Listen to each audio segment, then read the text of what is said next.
Hey guys, so I was looking for another reason to talk about Hazbin Hotel and listen to the songs, and I saw a channel today do a kind of ranking. I've seen a few channels do like a ranking of all the songs, and we've got a nifty little nifty little tier list right here for all the songs. Fortunately, are all in order.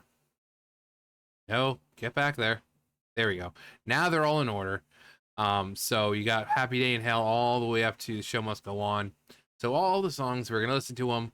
The video itself is like 40 minutes, so if this isn't your cup of tea, I'm just letting you know now. It's gonna be a long one because we're gonna have to listen to the songs, and I'm gonna have to talk about them and what makes them great and put them on the tier list. So if that's not your cup of tea, if you don't like watching some fat hairy dude talk about songs for an hour and so, just leave the video now. Thanks for clicking on it, but just if it's not your thing, just see you next time or something or whatever.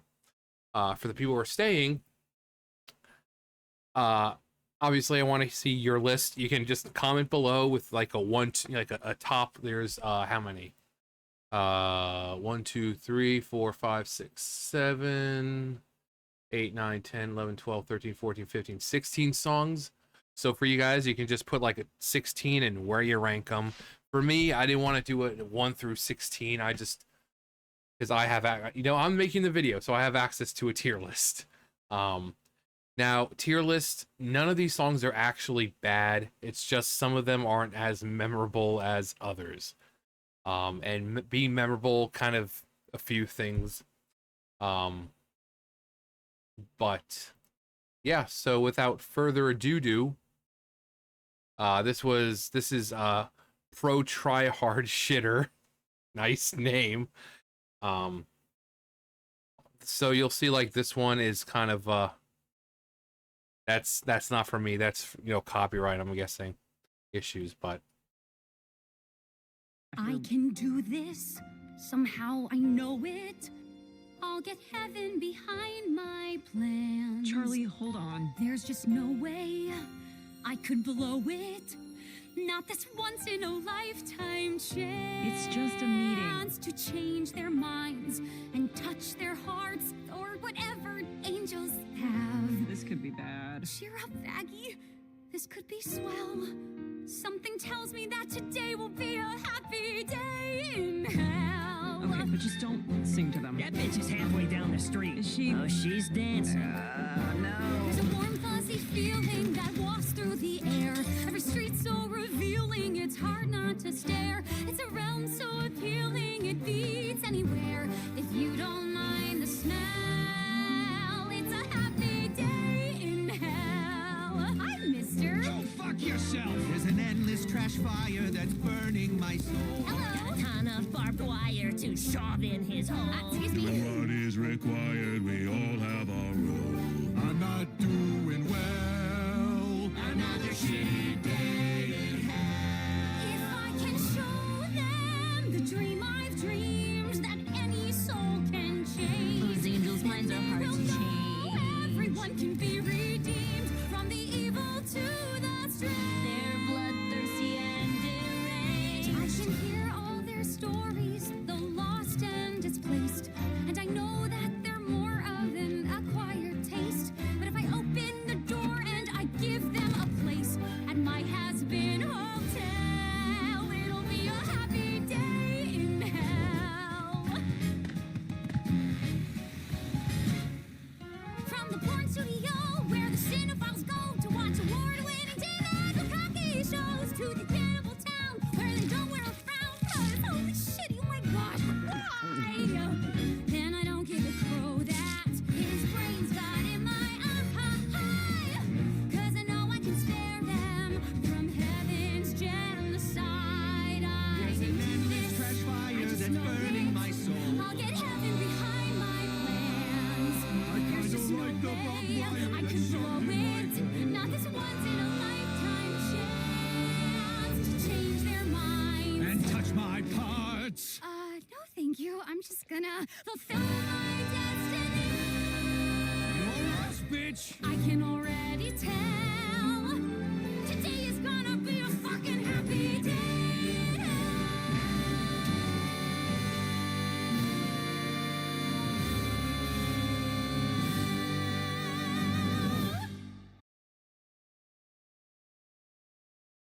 It's hilarious. It's amazing. It's well sung. It really sets up Charlie, who she is, what she's trying to do. The fact that she's more like a Disney princess and she's going around and, you know, you got the death and, you know, people fucking right there out in, you know, in the windows and, you know, just what you would think hell would be. And she's like a Disney princess in hell. It's funny, but it's definitely, it's a good setup for who she is. It's definitely not super memorable. And that's one of the things I kind of put into account. How memorable is it after that episode ends, after the song ends? You know, how often do you find yourself kind of like, you know, somehow singing it? And it's just not really there. And which is really hard because I don't think D should even be on this list. I would put it maybe at C tier, because it's just, again, it's really good. I'm not one for musicals, and it definitely feels more like more of a musical one, especially when everyone starts singing. You know, it's not just one character and you have like the entire cast singing. It feels more like a musical, but it's still a good song. You know, I really love the idea of Charlie trying to redeem sinners, and her walking around hell, and we seeing all these things. You know, the cannibals are eating, and you know the guy's walking out with a knife in his eye, and you know, feel his parts, and it's you know they make hell pretty much how you would think it would be. You know, dark and dank and gloomy, and people are just sinning left and right. But definitely not something I'm like, oh yeah, I'm gonna sing Happy Day in Hell. I'm gonna have it stuck in my, you know, it's not there. Okay, I've got a lot to get through and not a lot of time, and I feel like you weren't hearing me before, so here goes. I know hell's population is out of control. It's a bad situation, it's taking a toll. If we rehab these sinners and cleanse all their souls at my Hazbin hotel. Wait, I'm getting ahead of myself. Right, extermination. I know you guys fly down just to kill once a year, and it must be annoying to schlep all the way here. If they join you in heaven, that trip disappears. You can wave at your farewell. It'll be a happy day. Also, it's stuff like this. When you find yourself singing along to it, it's good. Also, that face. Schlep all the way here. If they join you in heaven, that trip disappears. You can wave at your farewell. Charlie, sweetheart, what are you doing? What are you doing? It'll be a happy day. Let me stop you right there, save us all precious time. Okay. If what you're suggesting is letting them climb up the ladder, oh, they'd rather cross the pearly gates. Well, Sorry, sweetie, but there's no defying their fates, 'cause hell is forever, whether you like it or not. Have their chance to behave better, now they boil in the pot. 'Cause the rules are black and white, there's no use in trying to fight it. They're burning for their lives until we kill them again. Just try to chillax, babe, you're wasting your breath. Did I hear you imply that they don't deserve death? Are they winners, are they sinners? 'Cause it's cut and dry. actually, if you take a look- Fair is fair, an eye for an eye. Yeah. When all said and done, there's the question of fun. And for those of us with divine ordainment, extermination is entertainment. Guitar solo, fuck yeah. Hell is forever, whether you like it or not. Have their chance to behave better, now they boil in the pot. 'Cause the rules are black and white, there's no use in trying to fight it. They're burning for their lives until we kill them again. Fucking hell is forever and it's meant to suck a lot. So give up your dumb endeavor, 'cause you don't have a shot. Long as I got your attention, I guess I should probably mention that we've made the determination to move up the next extermination. What? Can't wait a whole year to slaughter those little cunts. I know it's just been a week, but we'll be back in 6 months. Wait, can you...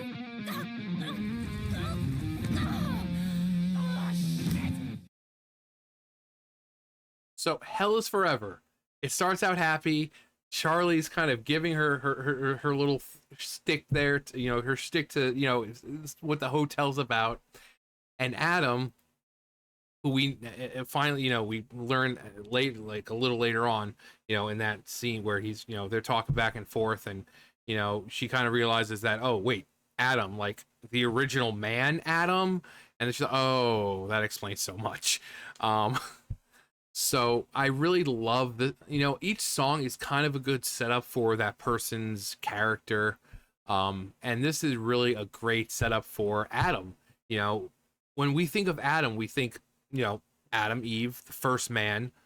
And we kind of have like this certain vision of him. But here he's portrayed as like the broest bro who's ever broed, he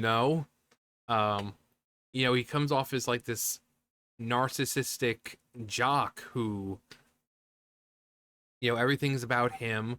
I mean, you can kind of say you feel kind of bad for him. His first wife leaves him, Lilith leaves him, Eve leaves him in the sense of she accepts the fruit of forbidden knowledge. So she's essentially taken away from him, and he doesn't have anyone else who actually genuinely cares about him, except for Lute. And we see that later on in the, in episode 8, where she's really the only one who does give a shit about him. So he's surrounded himself with women. It's like, oh, one girl leaves, it doesn't matter because I'm surrounded by them. I don't have to be alone anymore. But he also just enjoys and relishes the fact that he's untouchable. He's God's first man on earth. So all the terrible things he does, he's untouchable. The angels know it. Everyone in heaven can't do anything to this guy because then they'd have to face God's wrath. So this guy can be a pompous dickhead all he wants, and there's nothing they can do about it. They have to take orders from him. Even Sarah, who's the highest seraph, like the highest seraphim, she can talk down to him sometimes, but it's like she can't do anything because he was the first man created by God. So they can't. They have to put up with his jock bullshit. And it's a great song. The rock part of it does sound more like you would hear something in in a musical, but it does hit hard. And I love the fact that he's an angel, but he loves hardcore music. He loves rock. Given this, which is like the devil horns and all that. I love that. His aesthetic with the horns. I love the fact that it's Adam, the first man, and he's probably more demonic than most demons we see in hell. It's like, why isn't he in hell? Why is he in heaven? Just because he's your first creation doesn't mean, he should be able to do whatever the hell he wants. If he's a bad person, he gets sent to hell. But I do find myself singing this a lot. Definitely A tier. It's so good. I love Adam. I love his relationship with Lute. When he asks her how many demons she killed, and she tells him, he's like, whoa, that's hard, that's hardcore. Nice job, Danger Tits. I love it is a weird relationship, but they obviously do care about each other. But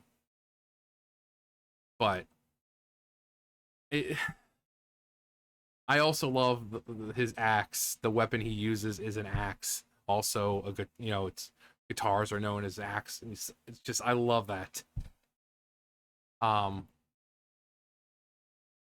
Next one, I think definitely one of some people's favorites. One of the songs that definitely got people into the show.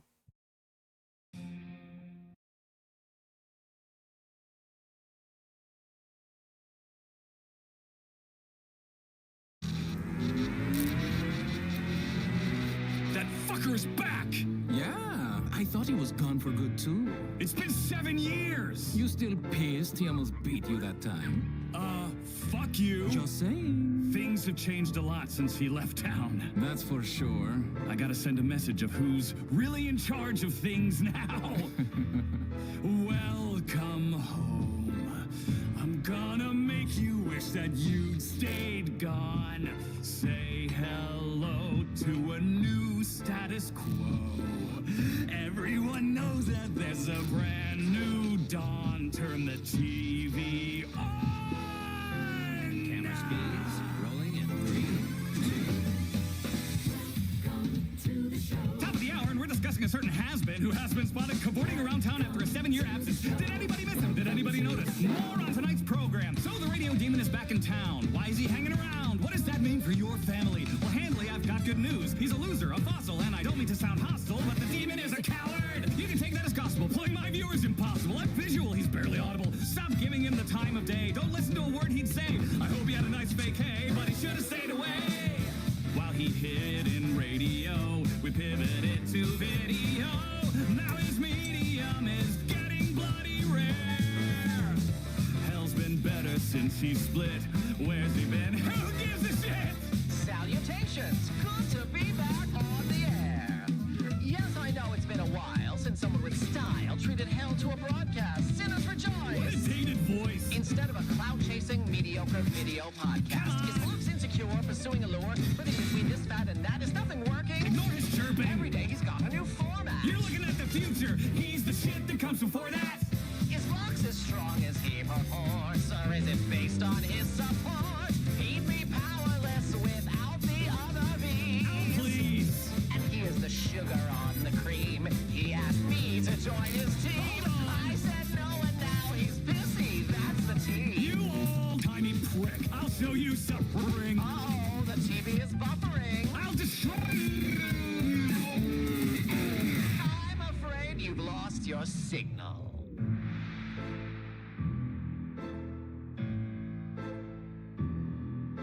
Let's begin. I'm gonna make you wish that I'd stayed gone. Tune on in when I'm done. Your status quo will know its race is run. Oh, this will be fun.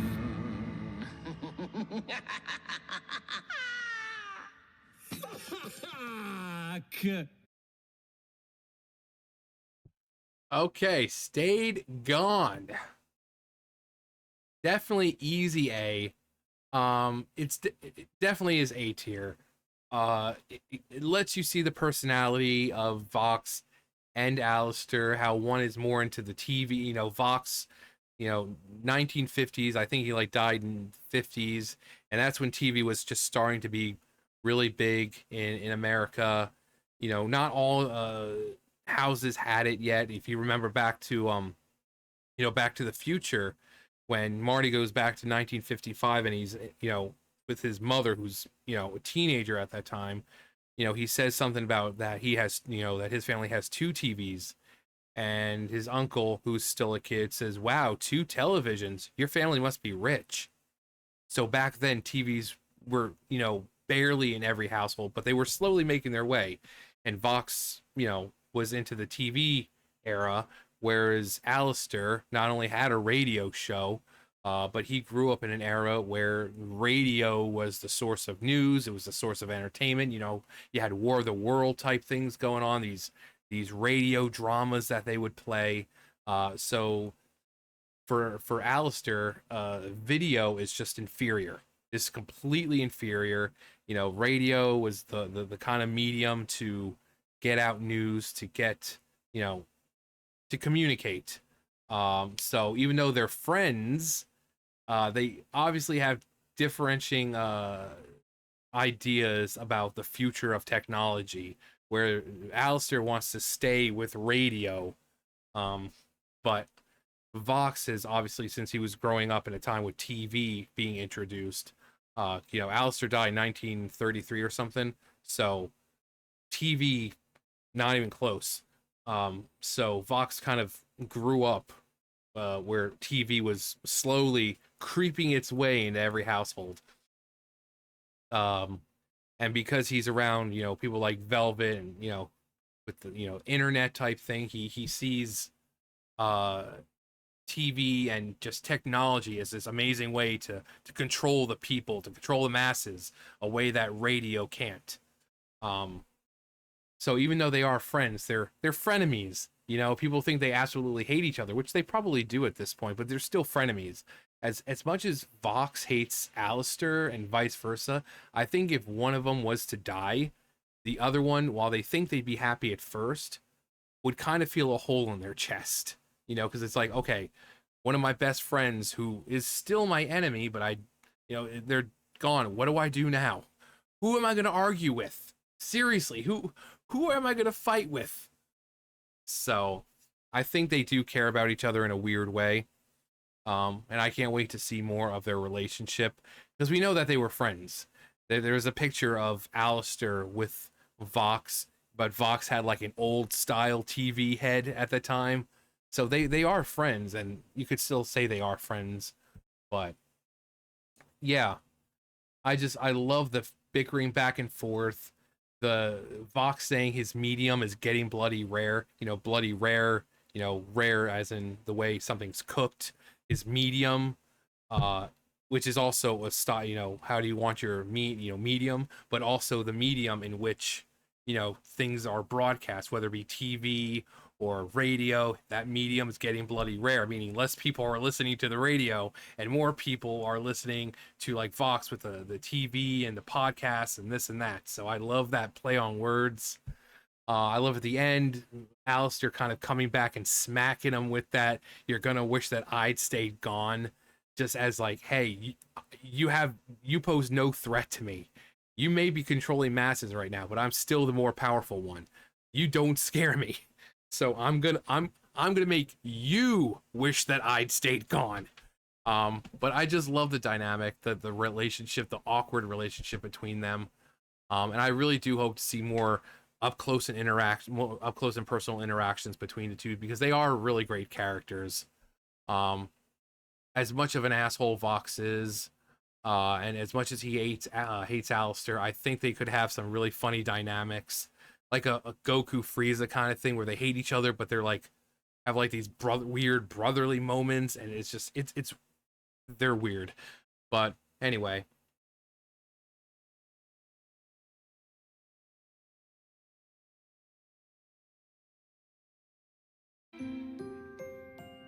It starts with sorry. That's your foot in the door, one simple sorry. Spoken straight from your core. The path to forgiveness is a twisting trail of hearts, but sorry is where it starts. Who could forgive a dirtbag like me? I don't deserve your amnesty. Can't we just kill him, shoot him and spill his blood? That's an option you could choose. Works for us. But who hasn't been in his shoes? It starts with sorry. Sorry, Dig down deeper and say one sincere sorry. I'm so sorry. And your journey's underway. It'll take time to cover my vast multitude of sins, but sorry is where it begins. It starts with sorry. Okay, starts with sorry. Also, before it actually makes me think of the last episode when they're all fighting, and she and Charlie's basically like doing like firework type attacks, and they're like fireworks, and it's like sorry. She keeps saying sorry every time she hits something. And that's kind of what that reminded me of, is, you see the fireworks with sorry, and in that final battle, she's like blasting these angels, and she's like, sorry. But Sir Pentious goes on to become one of people's favorite characters, who shows that you can be redeemed. Angel kind of showed a little bit of what it was like, and that it was somewhat possible. But Pentious was the first one And it's a shame it happened so quickly too. But you know, he dies, and then later on the episode, there he is in heaven, and Emily is, you know, ecstatic about it, like, oh my god, she was right. And Sarah's like, crap, we have a problem here. But he's just a lovable character. But the song itself, while you know it's, you know, very musical, you know, what you think of musicals, definitely not. I'd say C. Hopefully we can find some B ones. But yeah, Penchus, just his whole redemption, you know, who he started out as this, you know, person working for Vox, who kind of infiltrated the hotel, only to be kind of put down by Vox, and to made to be feel like he's stupid and inferior and worthless. But there Charlie was saying, hey, you know, you're here, so why not give redemption a shot? You know, I'm not going to put you down or treat you like you're, you know, less than what you are. So, I mean, it definitely shows Charlie's characters, that she really is trying to see the good in everyone. You know, even with Adam at the very end, the dude who made the exterminations happen, her father is beating the crap out of him, and she's like, no, Dad, he's had enough. She's even sparing him. She's still trying to see the good in everyone, even Adam. So I love the fact it shows Charlie's, but it also kind of shows with Angel and Vaggie, where they're just wanting to kill him. They're not wanting to give him that chance, which Vaggie, that's kind of weird, because she knows what Charlie wants to do. So why would you even want to kill the guy when instead of, oh hey, maybe we can just redeem him? So it seemed very out of character, but Vaggie is very aggressive when it comes. I mean, it has to be like that, because, you know, she's the, you know, Charlie's the princess, so Vaggie has to be the more assertive, the more violent one, I guess, if you want to put it that way. But definitely not what I'm humming. I mean, the message is great. You know, it starts with sorry. You know, and like with Rosie, how she says it, you know, sometimes it's, you know, hard to admit things, you know, you're not proud about. So I love the meaning of it, but it's got to have more than the meaning. It's got to be something I can see myself after the song ends. Like if I'm at work, you know, I'm down there at the Baylor and I'm, you know, singing. These are not the ones I find myself singing. Still a good song. Again, it's Hazbin Hotel. There are no bad songs. They're just songs that may not be as memorable as the others.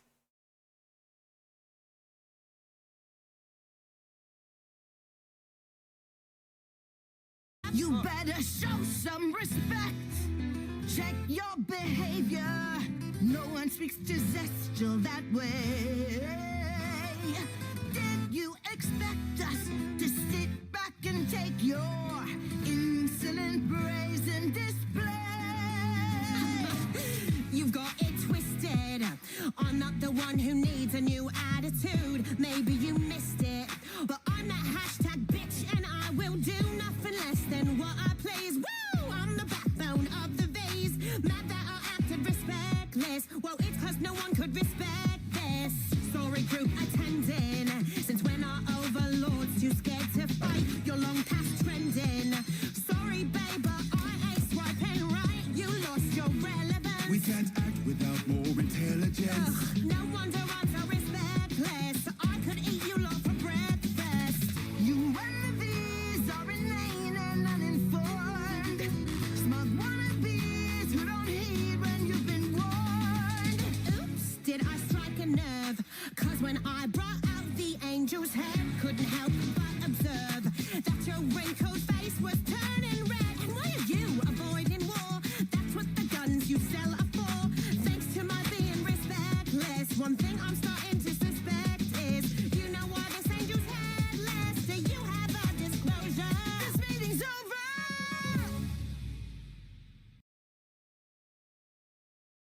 That was a productive meeting. So respectless. Just like Vox, Velvet is very narcissistic. You know, she's the girl on the internet, and you see a lot of these younger people, you know, TikTok, Instagram, thinking everything is about them. You know, they have no problem putting their feelings above everything else. Where, you know, you have Velvet like, oh, why are you guys afraid of fighting? And look at the angel, they're headless right now. You know, here's the angel's head, so we know how to kill them. But then you have Zestial, who is like, we don't know how this happened. It could have been friendly fire for all we know. But you know, Velvet was it's just like a lot of people on the internet, you know, a lot of TikTokers and stuff like, they're all talk and no action. Because we see in that final battle, what are the V's doing? They're sitting there comfortably. So she's, you know, oh yeah, I'm the backbone of the V's. And yeah, you're talk. That's all you're doing. You're talk. But when it comes to the facts and everything, Zestial said those facts. Like, we can't act without more intelligence. You know, we just got out of extermination. Why would we bring more death upon our people over something we don't have all the information about? And Carmilla showing her personality, saying, hey, you see this man right here? You don't talk to him like that. You know, Zestial is the oldest of the overlords. He's obviously extremely powerful. He's also a very good friend of Carmilla. So it's like, you don't speak to this man that way. You do not. You know, and calling the V's out for just being wannabes and just smug, and because they are, all of them are, you know, because they have, you know, they might be overlords and they might be powerful in a way, but their power more lies in their influence. You know, Vox, technology.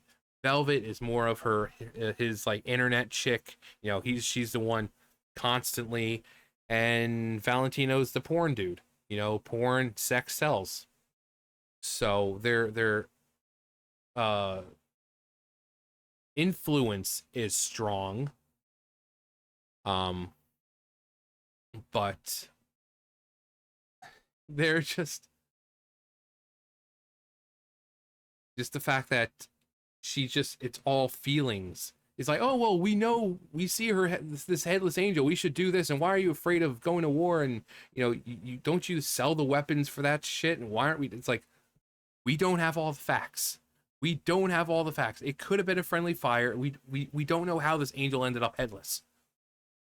We can't act until we have all the information. You know, but like a lot of people now, it's like, fuck the facts. I don't care about your facts. What matters is how I feel. But I find myself singing the song a lot. Just Carmilla's that not just how what she's singing, but that beat as it slowly, and then, like, you know, it's so good. It's so freaking good. Definitely a B tier. You know, it's a simple song, just basically just her, Carmilla and Velvet, with a little bit of Zestial there, who I love his voice. I hope we get to see more of all of them, especially Zestial. I want to see him in action. I want to see how strong this guy actually is. I want to see if he would be able to make Alistair sweat, because we know how strong Alistair is. But yeah, definitely B tier. It's a good song. I love the beat, the music switch from this whole, you know, like a very Spanish kind of like tango-y kind of beat to like an R&B style. It's just, it mixes well. It really does.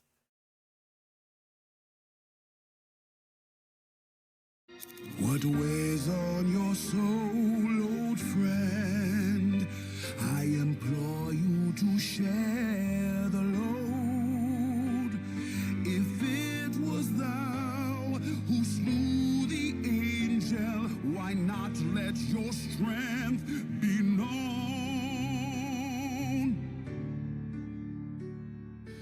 I always thought that I would keep blood off my face, but when that thing attacked, I had to cross that line and keep them safe. But if anyone knew, then all of hell would rise to war, and who's to say who'd survive the fray? I might lose the ones that I was killing for. So I'll be your keeper. Do whatever it takes. I'll make the mistakes. I'll keep you safe and keep this secret. When I saw your face, you made me feel like a stranger in a brand new place, and it felt Also, I have to Vaggy's voice, how it's very like it's very like not gravelly, but when she talks it's definitely deeper, but her voice when she sings, it's the same person, but her voice when she sings, it's so angelic, which makes sense since Vaggy was an angel, or technically still is an angel. Um, but her voice, the switch of her voice between her speaking voice and her it doesn't even sound like the same person, and yet it is. She has, I mean, all of them, because they're all, you know, Broadway and, you know, stuff like that. So they're all trained and they all have really amazing singing voices. But when you hear Vaggy talk and then you hear her sing, it's like, is this even the same person? Her voice is so beautiful. And Carmilla's just powerful. It's just, you know, that's the kind of power that it emanates throughout the room. You know, she starts singing, you listen. so good to be understood, but there's so much I wish that I could say. So I'll be your armor. Do whatever it takes. I'll make the mistakes. I'll spend my life being your partner. And I don't know what we might face, but I know I can't replace you. So I'll do anything to save you. And I will try to make your dreams come true. Whatever we go through, I know I'll be your keeper. Whatever it takes, I'll make the mistakes. Whatever it takes. Okay, so whatever it takes. I know they can make it through. All right, so whatever it takes. Okay, I really love the song for the meaning of it. You know, it shows that even in hell, you know, Carmilla, the two girls that she was, those are her daughters. So she's still, you know, she's, even though they're in hell, she has this motherly parental instinct to protect her children. Um, and when she looks over at Zestial, that, you know, the guy's more than able to take care of himself, but, you know, he's a close friend and she cares about him. So she's willing to take on whatever burden, whatever problems to make sure that everyone she cares about are safe. So I love that maternal love that Carmilla has. She comes off as very abrasive and then, you know, she's a very strong person, but it's because she loves so much. You know, she's a very loving person. You know, we see that in one of the other songs where she's trying to help Vaggy kind of survive the angels when they finally come. So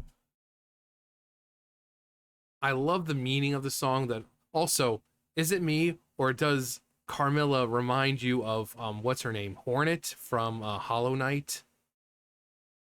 I think it's her name, Hornet. Hang on. Yeah, it's got the same like the thing going on, the very slender ballerina type legs. Um, but yeah, she reminds me of Hornet from Hollow Knight. Great game, by the way. If you never played it, it's a great game. Uh, but I definitely see this as C tier. Um, Great message, and the song is great, but it's not as memorable. And I don't think there's even going to be a D tier. I don't think. Um, but next one.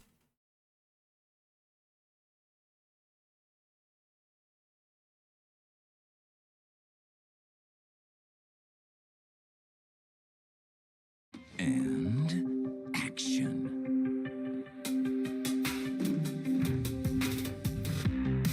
I'm not a bubble up to cash in. Another lover underneath those flashing lights. Another one of those ruthless nights. Yeah, yeah, yeah. I should have guessed that this would happen. I should have known it when I looked in your red hot eyes, spewing all your red hot lies. Yeah, yeah, yeah. What's the worst part of this hell? I can only blame myself. 'Cause I know you're poison, you're feeding me poison. Addicted to this feeling, I can't help but swallow up your poison. I made my choices. Every night I'm living like there's no tomorrow. Any way you want me, baby, that's the way you got me. I'll be yours. My story's gonna end with me dead from your poison. I got so good at being untrue. I got so good at telling you what you wanna hear. I disassociate, disappear. Yeah, yeah, yeah. So far beyond difficult to resist another gulp. Yeah, I know it's poison. You're feeding me poison. I'm choking from the taste and I can't help but swallow up your poison. I made my choices. Every night I'm wasted like there's no tomorrow. Any way you want me, baby, that's the way you got me. I'll be yours. My story's gonna end with me dead from your poison. Poison, I'm drowning in poison. I'm filling up my glass, but it's always hollow, full of poison. I'm sick of the poison. Wish I had something to live for tomorrow. Oof. Like, no matter how many times you listen to it, it's hard to listen to. It's an amazing song. The word, the beat of it, that just everything is amazing. But the story, the whole meaning of it, what he's going through, it's so fucking depressing. And I saw a lot of people thinking that the song glorifies the kind of relationship. No, this is a guy who is under contract and sold his soul to Valentino, a man who beats him and abuses him and uses him for sex and all of this. And as the song is called, it's poison, because just like in real life, there are times where you have people in relationships that are like that, and they know it's bad for them, and yet they keep going back because the highs are high, but the lows are low. It's like, oh yeah, when he's not fucking beating me and putting my face through a wall, he's the sweetest guy ever, and we have such a good time. And it's hard for those people to get away from that because it is addicting. And this is his kind of song of kind of acknowledging finally that it is poison and he can't help himself. It's like he wants to get away from Valentino. He wants to be free from it. He's tired of the abuse and the forcing to do shit, and that's why he drowns himself in drugs and whatever else. The whole, when he says he disassociates and disappears, that's what a lot of these people end up doing when these events go on. Their mind just separates itself and they just go through all these actions, because it's what they're used to, but they're not mentally there at the time. They're just kind of like on autopilot. So it deals with some really heavy topics in this that people are facing every day. And, but the fact that they're putting such a catchy beat to it, but it also makes sense given, Angel. I don't think it would make sense with anyone else, even if it was part of their character. I don't think it would make sense having it this sort of style of music if it was anyone else. Like, if it was Husk or Nifty or Alistair, you wouldn't see them doing like this music video with like a pop style to it. You wouldn't see it. So it would make no sense. But for Angel, it makes perfect sense. And basically everything, especially at the end when he kind of starts breaking down, he's sick of it and he wants to get away. But not only is his own feelings of it it keeps him to keep going back, but also because Valentino also has a way to keep him under his control. That whole blowing the smoke in his face, that kind of keeps him under his control. Whenever he acts out of line, he'll just blow that smoke in his face, and it just kind of puts him into this haze, which you can think of that as like that crippling sort of fear that a lot of people go through. And it's such a good song. Here I am talking more about it, not where it belongs on the list. S tier, definitely. I love the whole point of the song about talking about this character who's going through these terrible things that everyone you may know someone who is going through the kind of relationship that Angel's in. Why are you still with him? All he does is beat you and abuse you and this and that, and it's like, just leave. But they're like, no, you don't understand. Well, there you go. That's the poison. The whole you don't understand. It's poison. They know it's bad for them, but they stick around because it's like, oh yeah, when he's not, kicking me to the ground or anything, we have the best time. So I love the song. I love the lyrics. The fact that the whole, I disassociate and disappear, the fact that they somehow managed to add that into a song and make it sound so just right there, just so easy. It's so beautiful. It really is. The lyrics but now we have Loser Baby.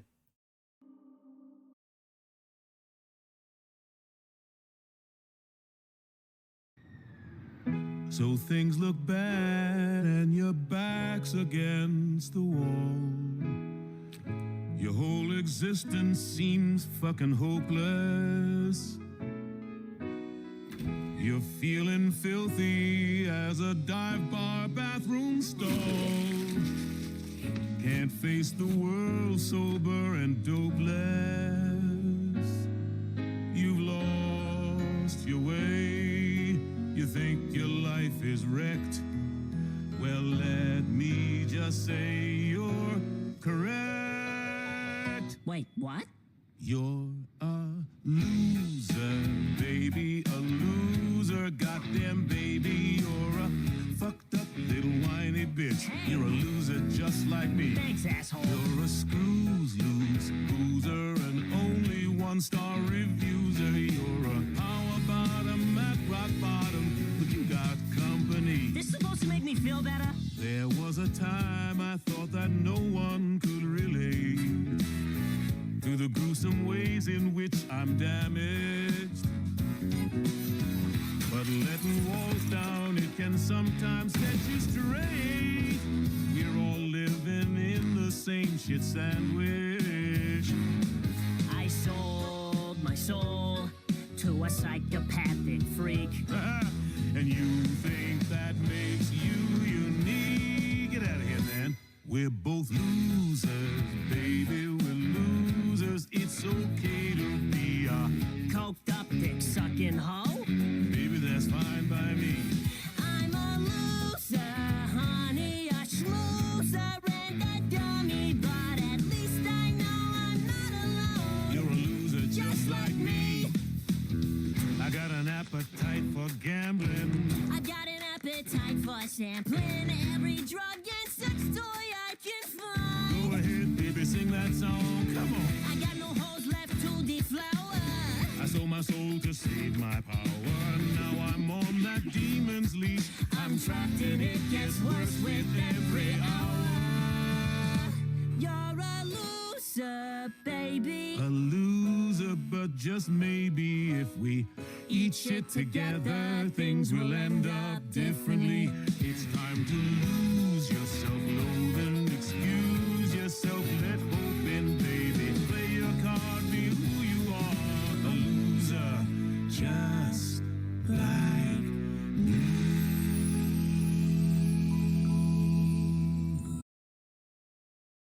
Okay, amazing song, you know, and shortly off the heels of Poison, you know, Husk is saying, hey, yeah, you've got problems, but hey, everyone does, and no matter how bad you think your problems are, you're not alone. There's always someone who is going through the same thing that you are. So no matter what, even if they're a continent away, there is someone else who knows how you feel, who is going through the same stuff. So the whole message, the dynamic between Husk and Angel, I absolutely love. Are they going to be a couple in the future? I don't know. They kind of looked like they were setting up for them to be like a, you know, romantically involved, but I kind of hope they just end up being really, really good friends, because not every character needs to end up with someone else. I want them to just be really good friends who are just now connected through, you know, the trauma and the bullshit that they have to deal with. You know, Husk being in service to Alistair, and Angel being in service to Valentino. And they both can kind of come together and you know, when one of them's feeling down, they know that they have someone who's right there who they can confide in and talk to, and you know, so it's the way Husk goes about it. You know, he's not sugarcoating it. He's not, you know, sweet talking and or anything like that. And I think I love that the most about Husk is he doesn't sugarcoat it. You know, people know me. I really don't sugarcoat things. I kind of tell you straight as it is. And the fact that he's not like pussyfooting around and he's not like, oh, you know, it's just people go through some stuff, man. And no, he's like, you're a loser just like me. We're both fucked up. Everyone here is fucked up. You know, you think you're special because you made a deal with someone. Guess what? I did too. You're not that fucking special. But I see other people say it's kind of like a weird, messed up, like hug kind of thing, where he is comforting Angel, but in his own little messed up way, because we see Angel is down, but then he does feel better about it. Kind of acknowledging that he's a loser, but he's got Husk and other people, especially the people at the hotel. They're all losers in their own way.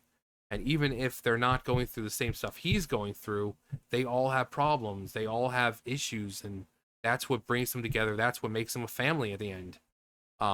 So definitely A tier. It's just an amazing song. Like I said, I hope that Husk and Angel don't end up together. You know, they're adorable together, but I just don't want everyone to have, you know, be with, you know, I don't want everyone to be with someone. I think they would just really be good friends who, you know, just stick with each other. But yeah.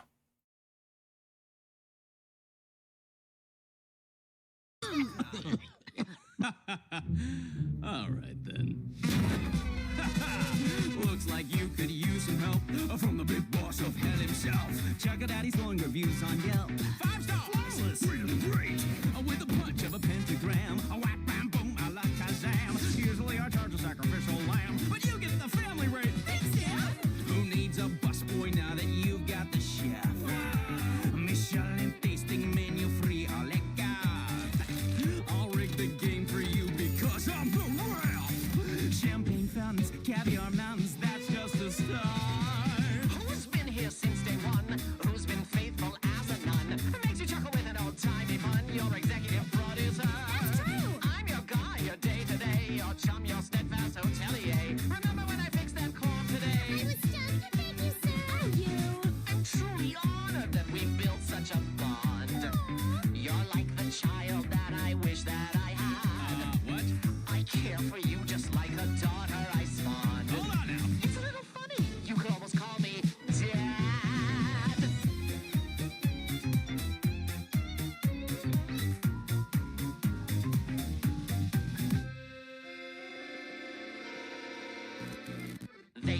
when you're looking for assistance.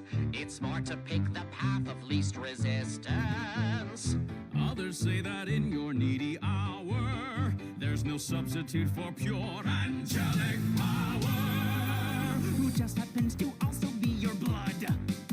Sadly, there are times a birth parent is a dud. They say the family you choose is better. What a bunch of losers. Can you run out of my song? Your song, I started this. I'm singing it, I'll finish it. Oh, you tacky It's piece of... me, yes, it's me. I know you were all waiting for me.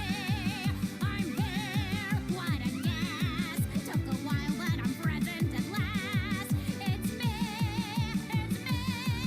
Mimsy.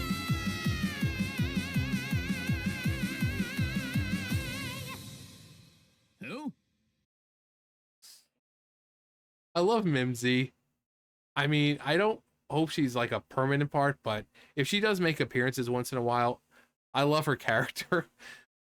And this song is so fun because it's so, you know, Lucifer starts it and he's kind of like, if you look at it, he's like Genie from Aladdin. You know, in fact, very much a lot of his part of the song seems like Friend Like Me in Aladdin.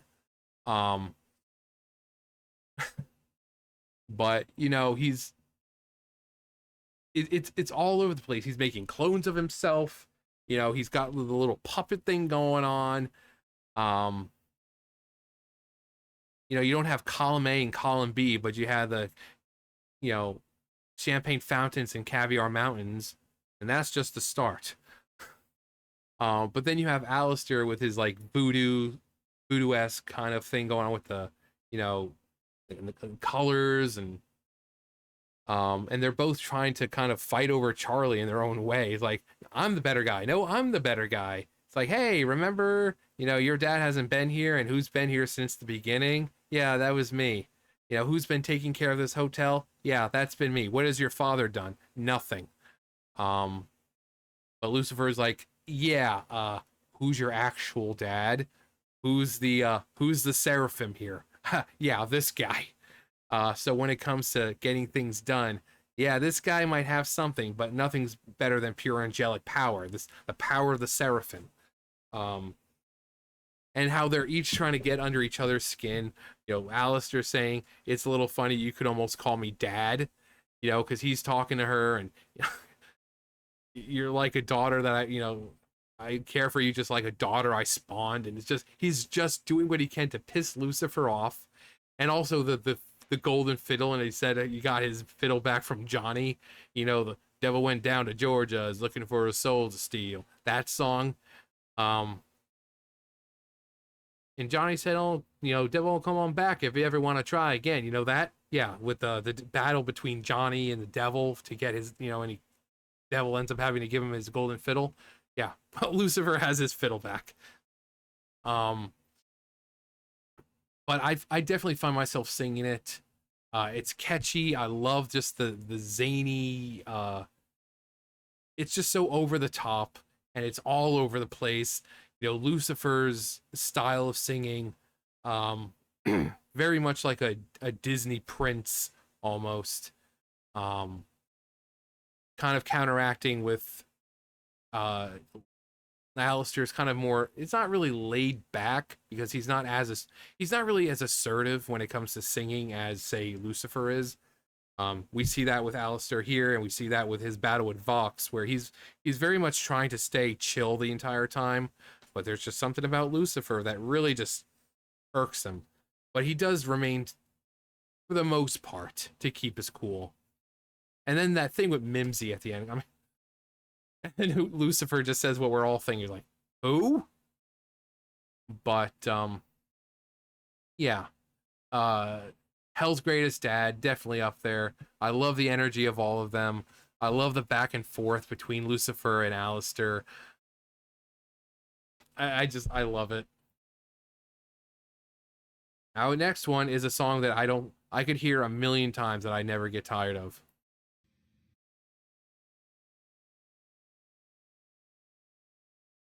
Charlie, you don't understand. Heaven never listens. They didn't listen to me. They won't listen to you. You don't know that. I do.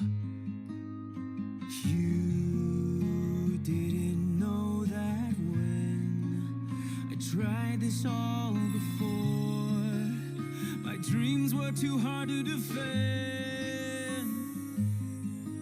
And in the end, I won't lose it all again. Now you're the only thing worth fighting for. More than anything, more than anything, I'll shelter and adore you more than anything. Dad, I don't need you to protect me from this. I just don't want you to be crushed by them like I was. Dad, when I was young, I didn't really know you at all. I always felt so small, but I heard your stories and I was enthralled. Just, can we just acknowledge how fucking cute baby Charlie is? Look at that face, little crown. It just, oh my god. It can melt a demon's heart. The tales about your lofty dreams, I listened breathlessly, imagining it could be me. So in the end, it's the view I had of you that show me dreams can be worth fighting for. More than anything, more than anything, I need to save my people more than anything. I've been dying to find out who you are. I've been waiting, wanting the same thing. Looks like the apple doesn't fall far. Took you a while. I've missed that smile. All that I'm hoping, now that my eyes are open, is that we can start again, not be pulled apart again. 'Cause in the end, you are part of who I am. Okay, let's rewind that for a second. God. Say hello to Sam. All right. Yeah, roommate knocked on the door, so I had to pause real fast. But yeah, let's. In the end, you are part of who I am. I'll support your dream, whatever lies in store. And who could ask for More than anything, more than anything, I'm grateful you're my daughter. More than anything, more than anything.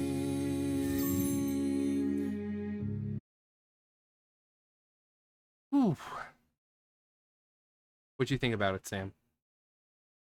What? What did you think about it? You like it?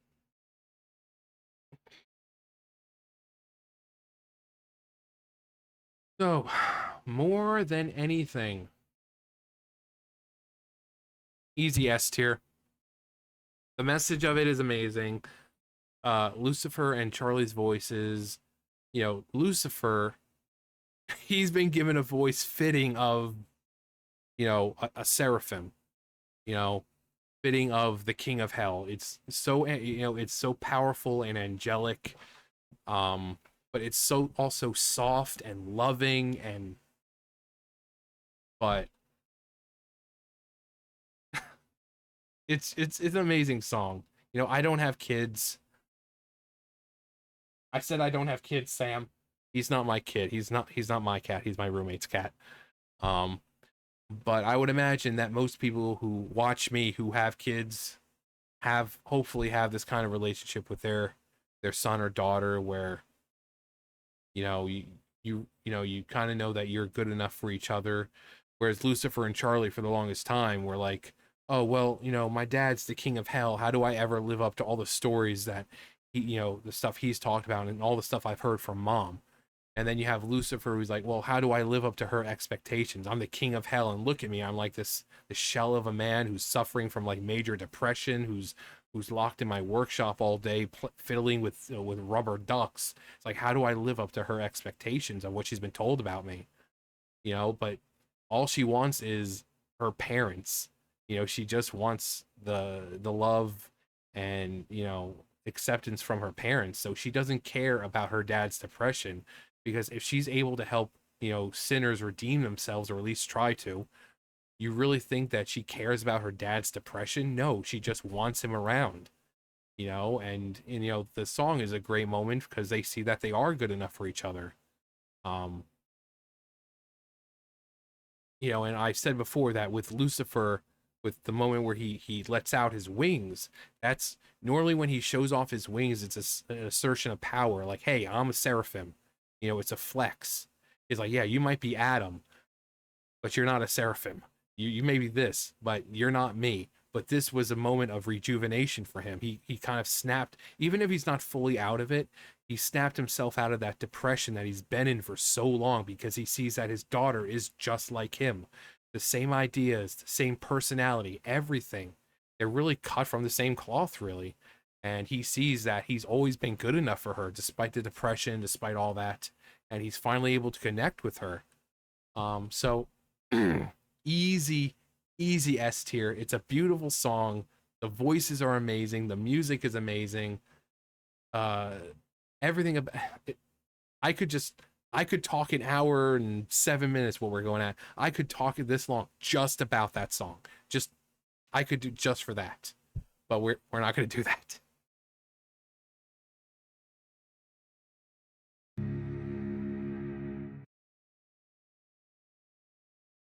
Dearly beloved, it is my pleasure to say unto thee, welcome to heaven. Oh, where the virtuous reside 24/7. Oh, people are happy that they died, cause here we got no worries, got no burglaries, no strife. It's the perfect afterlife. Welcome to heaven. Oh, check out our sick decor, the spirit's there. And oh, please keep your brimstone off the floor. We've got the best and brightest, the politest of the lot, and everyone is hot. Gosh, I'm so pleased to show some outsiders around. After you see all round, you'll never want to go back down. Of course it is just temporary. I'm sorry you can't stay. 'Cause every single day in heaven is a happy day. Welcome to heaven. And the minute that Emily and St. Peter said something about every day is a happy day, Charlie got the most hardcore raging demon boner. She was like, happy day in heaven? Oh, Baggy, you make me happy, but oh my God, I am right now. Also, I love just how apparently what Molly, people are thinking it's Molly, just how much she sticks out compared to the rest. It's just weird.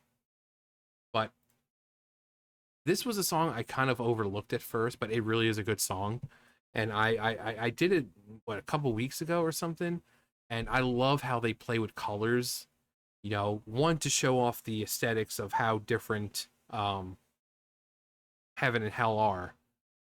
But also, it's just a lot more pleasing to the eye. Everything in hell is so dark and reds and blacks, but even the blacks are lighter in heaven, it seems. Very pastel. They're light. They're easy to look at. And a lot of it is, probably aesthetic due to, they're in heaven, they're in the sky. So a lot of it you can think is, the sun shining. So it's going to drown out some of that color. But they're also drawn a lot differently. But, St. Peter and Emily showing everyone around, two people who think that heaven is this amazing place to be. And then we come to realize that, heaven with the exterminations, and of course that's how many songs from now? Actually, that's the next song. But I also find myself singing this one a lot. It's a really fun song. Darren Criss as St. Peter is freaking hilarious. I love Darren's voice. I mean, I loved it all the way back when he was still a nobody back in, you know, what, Harry Potter and the Harry Potter musical, a Harry Potter musical, you know. So I love his voice. It's very distinct. And I said it last time, I feel bad that I didn't recognize that it was Darren at first. But just the whole aspect of the heaven and, you know, the best and brightest and this and that, and trying to hype heaven up as being this be all end all destination for, you know, souls or spirits or whatever, because oh yeah, everything is perfect here. um but yeah, great introduction. St. Peter, Emily, I love Emily. I love her design. I love how friendly she is. um and even Sarah at first comes across as very nice, but she also is very dismissive, like, oh yeah, you know, sorry you can't stay and stuff like that. It's like, we don't want your filthy kind here. We don't want your kind here. But yeah, easy A tier. Easy A tier.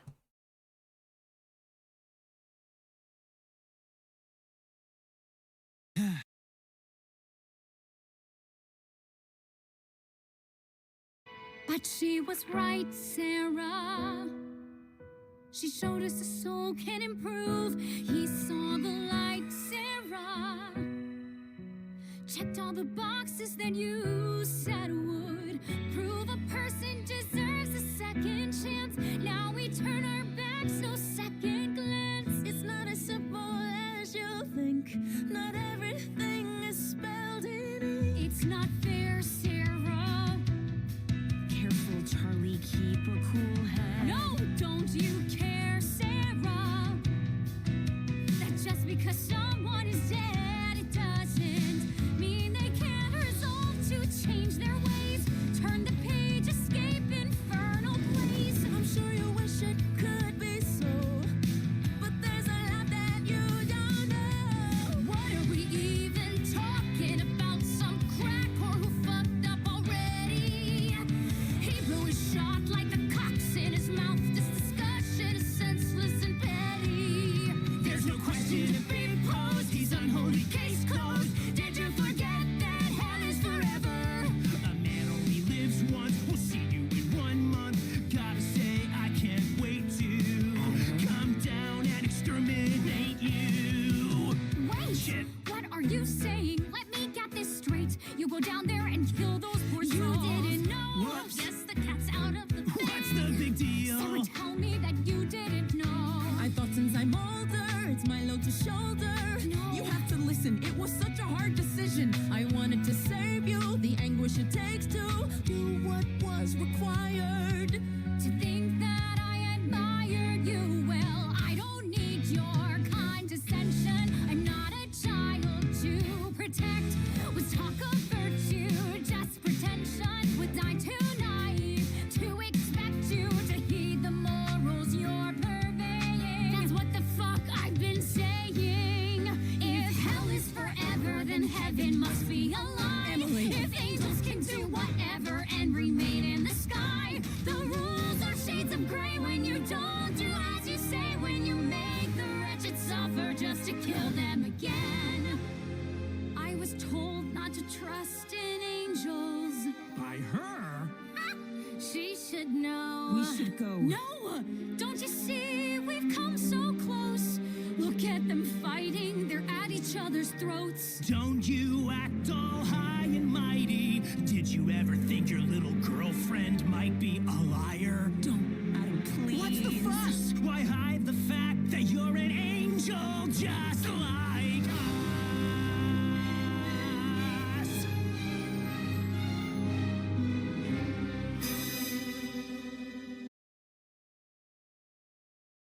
Just let's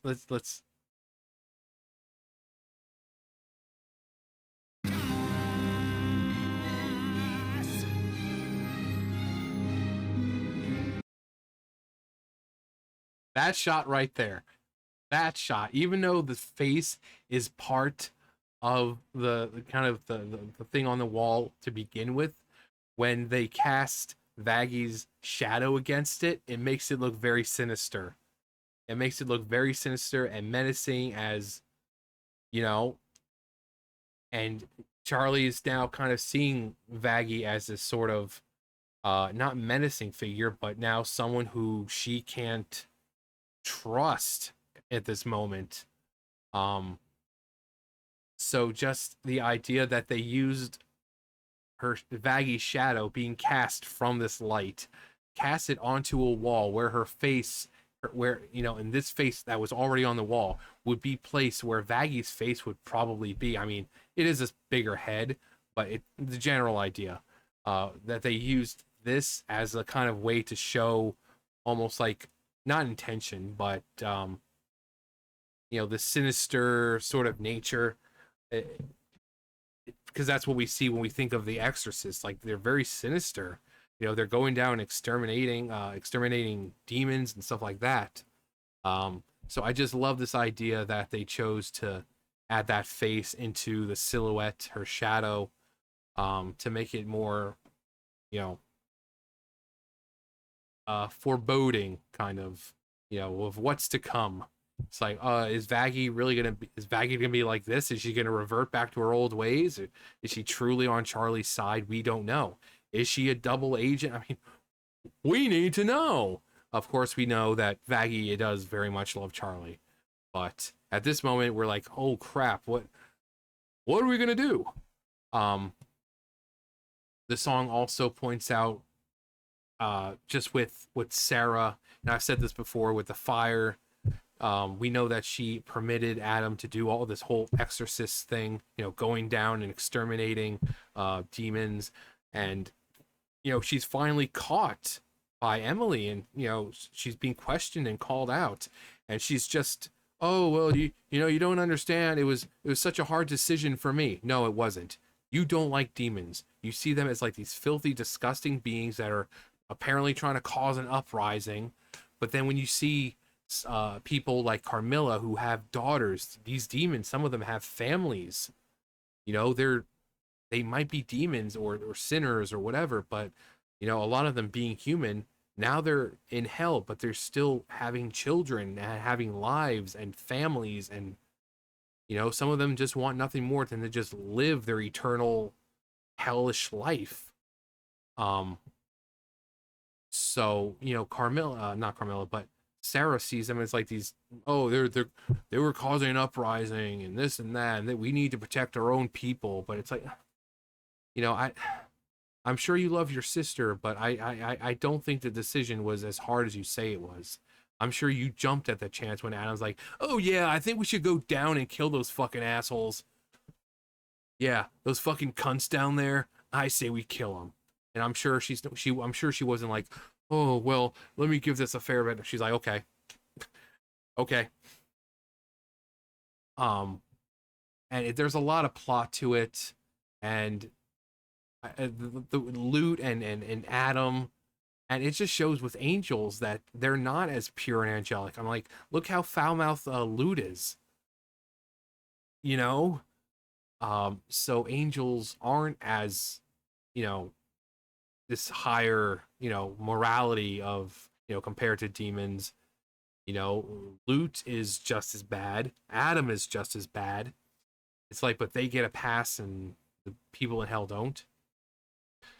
But there's a lot of lore, like for the story, heaven being this supposed great place where with Welcome to Heaven, but then we see that heaven doesn't even stick to its own morals and its own, they don't even know what gets a person to heaven.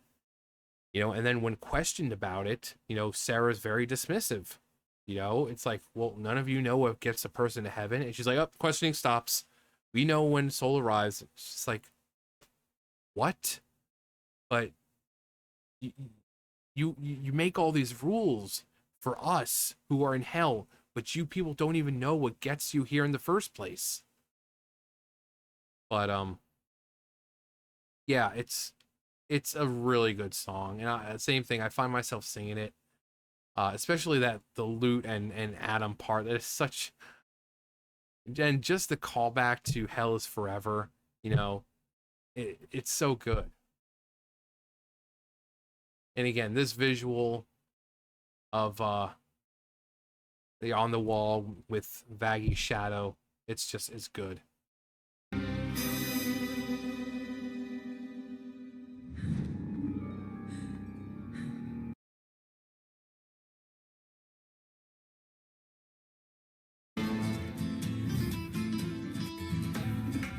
I see you're driven by your detestation. Your every step is stoked with animus. You need a different type of motivation, or there's no way that you can handle this. I know you're thirsting for vengeance, Vaggy, you're out for blood, but you'll only stand a chance if you're out for love, out for love. Think of who you care about, protect them and be out for love. You're gonna fight without gloves long as you're out for love. Fuel yourself with the fear of losing that somebody who's your reason to live. Harness your heart and you can't help choosing to fight with all you can give. I know you're thirsting for vengeance, Faggy, you're out for blood, but you'll only stand a chance if you're out for love, out for love. Think of who you care about, protect them and be out for love. You're gonna fight without gloves, and when that push comes to shove, yeah, you just might rise above long as you're out for love. All right, Out for Love. Again, Carmilla's voice amazing, and I love the message of the song. Like, hey, you if you're gonna fight, it's to protect people, and you can't let feelings of anger or anything get away with that, because that's what's gonna cause you to make mistakes. You need to, go into it, think about what you're trying to protect, and use that as your power. Use that as your motivation. I love the very, the zesty vibe of her songs, of Carmilla's, obviously her voice actress. But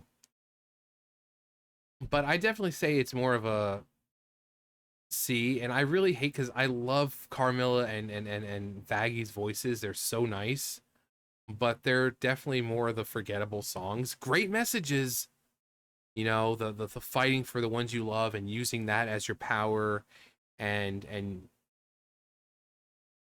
don't go out with a vengeance, don't go out with hatred, go into it with love for the ones you're wanting to protect, and that will give you the power that you need. And also, when you're angry, you tend to make more mistakes, your mind becomes clouded, and if you're in this battle and you're fighting these angels, you can't go into a battle with a cloudy mind that's all fogged up from hatred and anger. When you're fighting for the person you love, it becomes a lot more clear, and you can make better decisions. But yeah, definitely C tier. I love the choreography with the fight, how they're kind of like doing this fighting with each other, but then they're like doing the same poses and dancing. It's really great choreography. But yeah, C tier. Unfortunately, as great as Carmilla and Vaggy's voices are together, and when they're the two songs that they've had, definitely not memorable enough to. They're good songs, so when I say not memorable, don't think they're bad songs, because they are very good songs, but they're not songs that I'm humming or singing out loud.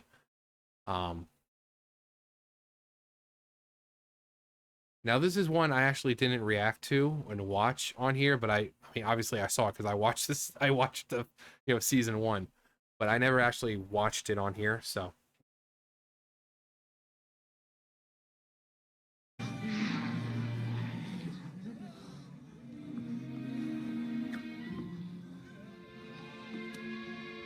Have you ever wanted something that was so clear in your mind that that you could taste it? You mean like human flesh?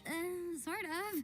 It's a feeling like a rumbling in your gut that you could finally be faced with a billion needy faces. I guess what I mean to say is, for the first time in my life, I might have to be ready for this. Ready to be the one who's leading from the front. Gotta come into my own. Gotta come into my throne. Gotta take charge and defend my only home. And although I kind of feel unsteady now, I need to be ready for this. Have you ever felt like you're willing to die to save the people of your city? By die, you mean use my teeth to rip flesh apart? That's a start, cause right now we need a leader, and it seems to me that destiny has picked me to be that, if you'll permit me. So who's with me? Wouldn't it be super to see more of hell? Join up now if you like travel. Come on, boys, hop in the saddle. A lot of sights to see en route to my hotel, not to mention the camaraderie. Yes, sirree, you'll form life-changing friendships with the folks along the way. And feast on all the angels you can eat. Okay. Free food! It's time now to act. They're on the attack. When they move to strike, we will fight, fighting back. We'll follow your lead. We're eager to feed. We'll sharpen our teeth for the heavenly feast. From this moment on, you can count on us to be resolute and around us. Our appetites are wet and we're set to seize the day. So I say, oh hey, come join the flesh buffet. Well, that's a little violent. Can we tone it down? Oh, don't be put off by the snarling. That's enthusiasm, darling. They just seem a little murdery right now. Don't worry, honey, that's their thing. Keep singing. We're super duper grateful to have you folks aboard. Can't wait to taste an angel's wings. Oh, Lord. For the first time in my life, maybe I can be ready for this. I can be the marshal leading the parade. I can come into my own. And I think I've always known my destiny could never be postponed. When Adam brings the battle here, I must appear like I'm ready for this. They're dancing along. They're singing her song. Surprised why I knew she could do it all along. She's bound to pass the test as princess of hell. Like her daddy, she is badly powerful. She's filled with potential that I could I guide. concur. Stick with her, you'll be on the winning side. For the first time in our lives, we know that we are ready for this. We'll show heaven a fight they won't forget. It's time to take a stand. It is time to lend a hand against the angels and their deadly threat. We cannot take it anymore. The time has come to go to war. Prepare to fight. We're ready for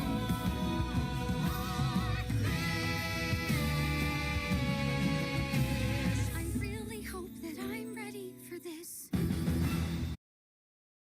Okay, so it's very much a style of, you know, what people would expect from a musical.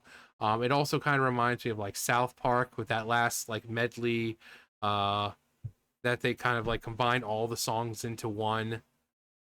Almost like the last 30 minutes, 20 minutes or whatever of the movie. When I think it starts with what's his name? I can't remember the name.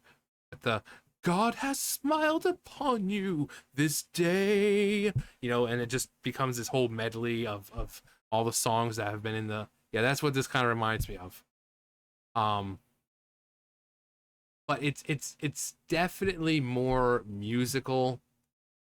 And I love Rosie. I love Rosie's character. Susan with hers, you know, like, you mean use my teeth to rip flesh apart? Alistair, like, she's trying to, Charlie's trying to convince them, and it's like, oh yeah, you make some friends, and Alistair's like, well, you're gonna get to eat people, and they're like, okay, sure, let's do this. But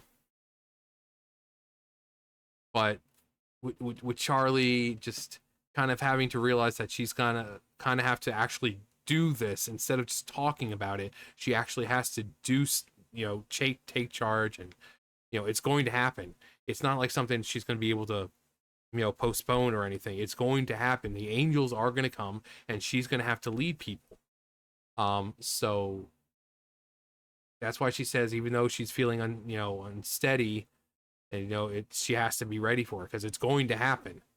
And just the beginning with Alistair handing her his mic, that's a huge part for Alistair, because that thing like never leaves his side, and yet here he is as an act of kindness. People are like, oh, all his ulterior motives and all that. I think Alistair will eventually become some kind of bad guy in the show, but I don't think he's had plenty of time to sabotage the hotel. He's had plenty of time.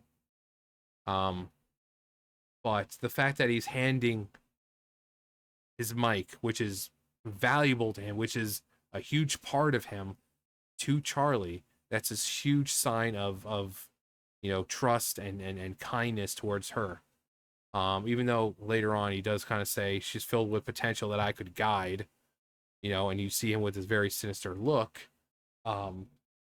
I think he'll be conflicted throughout the show of like, oh, I hate this, I love them. He even says in the eighth, in the last episode when he's watching all of them, he becomes very sentimental about it.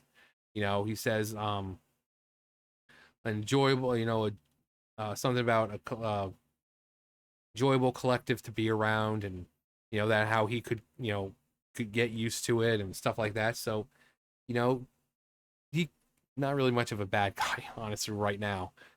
But very much like a old musical. Everyone in the cast is there singing.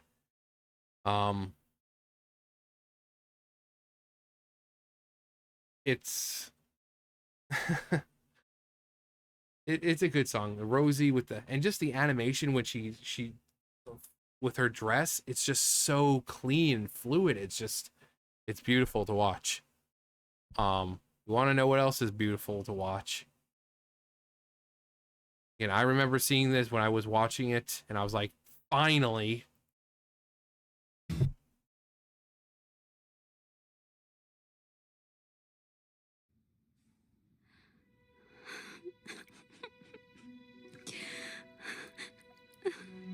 Charlie? I'm sorry. I'm just so scared. What if we lose? You've already done so much. So many lives you've changed. So many souls you've touched. And in the end, if it's only me you saved, there's something that I've been dying to say. More than anything, more than anything, need you to know I love you more than anything, more than anything.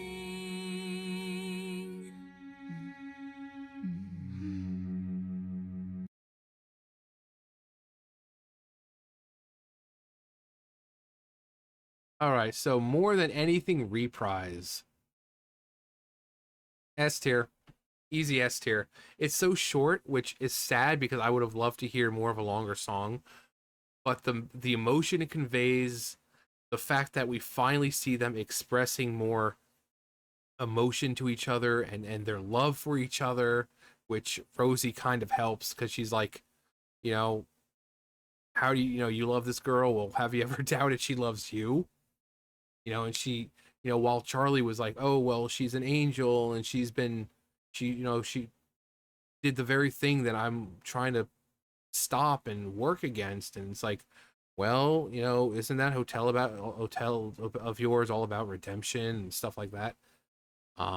So, and we know we know that they're together, and we've known that since the beginning, but this is the first time we actually see them opening up to each other, and we see them kiss, and we see them as a couple, not just friends or something, as they've been kind of shown. We know they're together, but they don't really treat each other like they're together. they act more like they're friends than anything else. But this is a moment, and one reason I love this is because of this song of More Than Anything. I've said before, first one, father and daughter.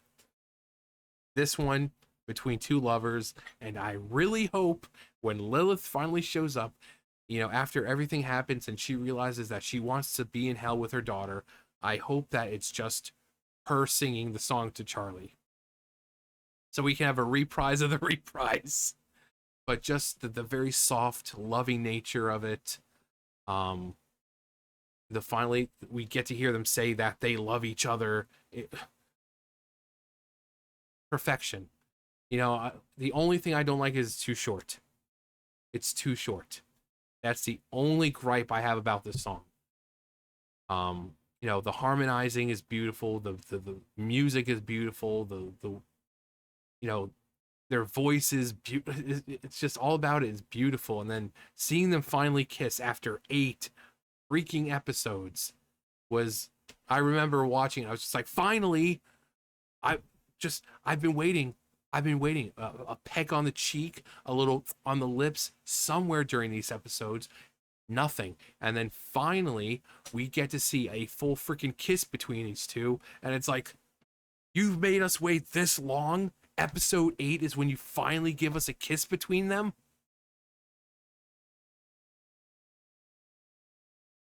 But next we have the finale. Finally we have the finale.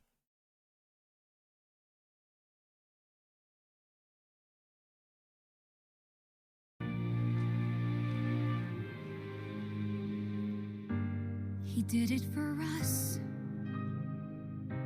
The ultimate sacrifice. First, can we just start by saying how adorable Kiki is when Charlie puts her hand down on the thing there, and Kiki does the same. She looks down and puts her little paw on. I'm like, oh my god, my freaking heart. As someone who has, you know, cats and an animal lover, just seeing them mimic some things that we do, and seeing Kiki put her little paw, I'm like, oh my god, my freaking heart. My freaking heart. Also, Fat Nuggets. Fat Nuggets is the pig, Angel's little demon pig. I was like, thank you for saving them, because it's like this whole place is collapsed. And it's like, where's Kiki? Where's Fat Nuggets? And then we see they're safe, and you're like, well, praise Lucifer. He gave me his trust. And look how he paid the price. This bloodshed could have been avoided if I convinced heaven to work together. I took a hotel and I destroyed it. I know I could have done better, instead of letting you down. Come on, little lady, why the frown? In the last 10,000 years, you're the first one to change this town. You can do this. Now I know it. For your story has just begun. You can't quit now. Hell, you owe it. There's still damage to be undone. You've changed my mind. You've touched their hearts, found the good in souls gone bad. The stage is wrecked. The crowd is gone, but by God, Charlie, the show, it must go on. We can do this, we can build it. Best hotel that you've ever seen. Twice the bedrooms, we can fill it with more sinners than you can dream. It starts with you, you know it's true. Fulfill your destiny. So long as I've got all of you with me. To build a hotel, I think we need some brick and lumber. Good thing we're in hell. Check out this little magic number. Start with foundation. A remedial creation from me. It's as easy as can be. No time for crying, we got a lot of work to do, and we gotta try and make the best of what's in ruins. New coat of paint, New lights across the marquee. with a little sorcery. After the battle, masterless cattle, overlords hanging by a thread. With a bit of bravado, maybe tomorrow we'll be atop the heap. While the rest of Hazbin's sing, Alistair's missing, bled with his tail between his legs. Nature abhors a power vacuum, it leaves room for you and me. The future of hell belongs to the V's. This place reeks of death. There's a chill in the air, and I barely escaped being killed by a hair. Great Alistair, altruist, died for his friends. Sorry to disappoint, that is not where this ends. I'm hungry for freedom like never before. The constraints of my deal surely have a back door. Once I figure out how to unclip my wings, guess who will be pulling all the strings? We can do this, we'll be better. Though redemption may take a while. We were sinners, clear their ledger. And we're doing it with a smile.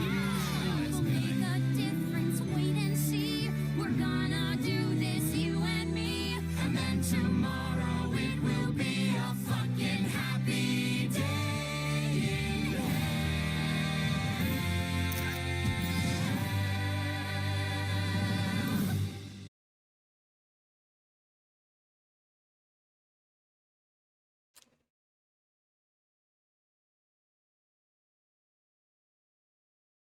Is there any any discussion? The song is amazing. It goes through so many emotions, so many different varieties of music. We see the beginning, very sad and somber. You know, the battle's just ended. Charlie is distraught, you know, realizing Penches is gone. And you know, everything is collapsed. Everything she's worked for is collapsed around her.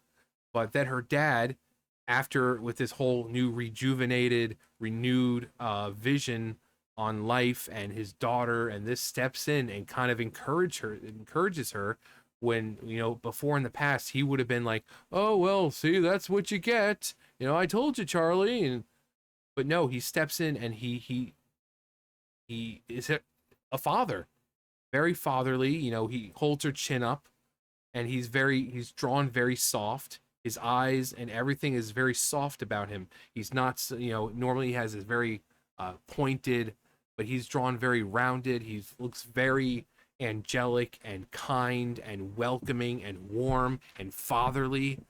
And you know, he just says, hey, yeah, it's, you know, it's messed up right now, but like, the show must go on. We can rebuild this. You know, and I've said this before, and the last time I watched it, it's like, if me, Lucifer Morningstar, can survive being cast out of heaven, you know, falling from God's grace, coming to earth, and then being cast down once again, you can survive this. If I can get over, even though I've been in this depression, if I can get over the stuff I've gone through, you'll survive this. You'll get through it because you're a morning star.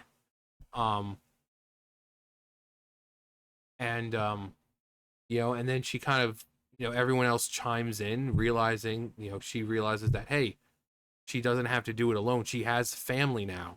You know, where you had like Angel and Husk, who were kind of, well, you know, Crack's expensive, or Husk like, oh, I'm forced to be here. They're genuinely caring about Charlie and her vision and wanting to help and wanting her to succeed, even if they don't see themselves being put in that position where they are redeemed. They want to help her achieve what she wants. So if they have to become permanent staff of this hotel, they are willing to do that because they care about her. And she sees that she's not alone with this anymore. It's not just Vaggie anymore. It's her father, who she really, really wanted to help. You know, it's Angel, who was just kind of there because, you know, free place to stay. Even Alistair, in some ways, like, during the battle, he was presumed to be dead, and yet he shows back up. You know, if he wanted to sabotage, what better way than to sabotage it than to just, you know, oh, hey, let them think I'm dead and this and that. They failed. The place is destroyed. And he could just But no, he comes back and he has that smile on his face, to give, just the whole, doing it with a smile, even more words of encouragement. Even though for him, you never know what's going on, which also can, he's back and we're doing it with a smile. So it's like, yeah, I'm back, but you don't know why, because I've got my smile and you don't know because I'm the one in control here, because you don't know what I'm thinking. But